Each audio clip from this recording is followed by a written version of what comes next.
Good evening to all the Dharma masters and lotus friends. Namo Amituofo. We, iniquitous beings, don't have a pure mind. So, how can we recite the Buddha's name with a pure mind?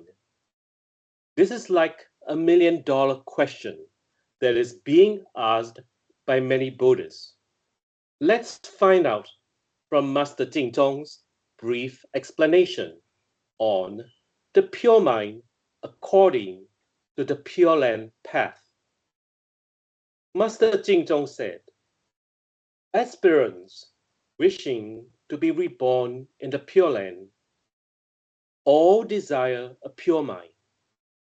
Unfortunately, many misunderstand what a pure mind truly entails and how to attain it.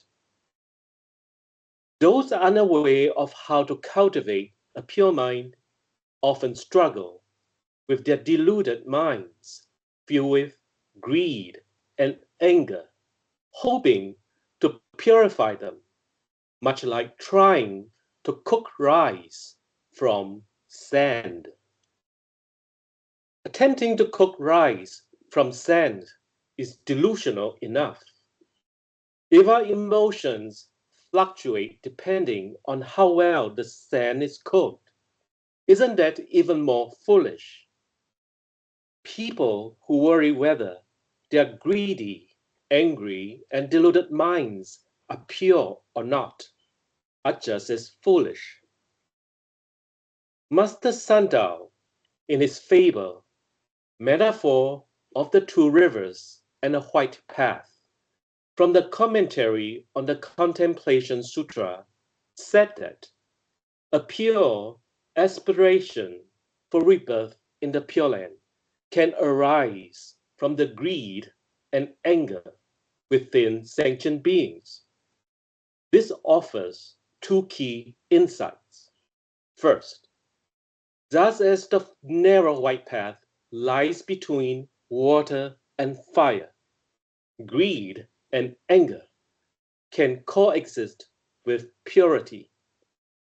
Rather than hindering purity, these passions can even facilitate the emergence of a pure mind.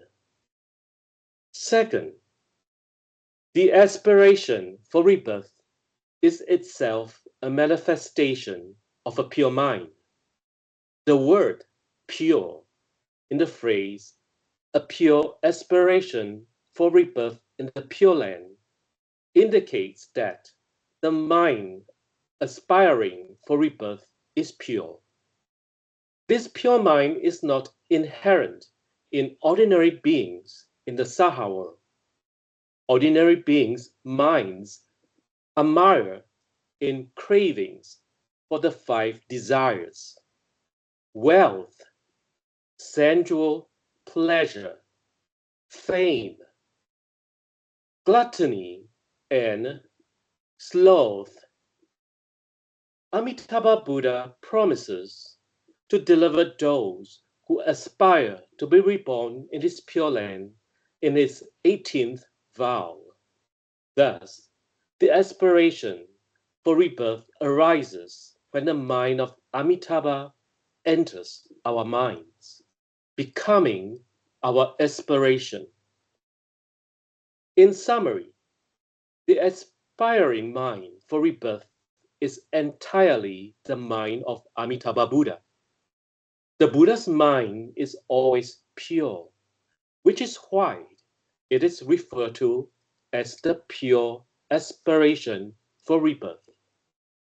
There's no separate pure mind apart from this aspiration.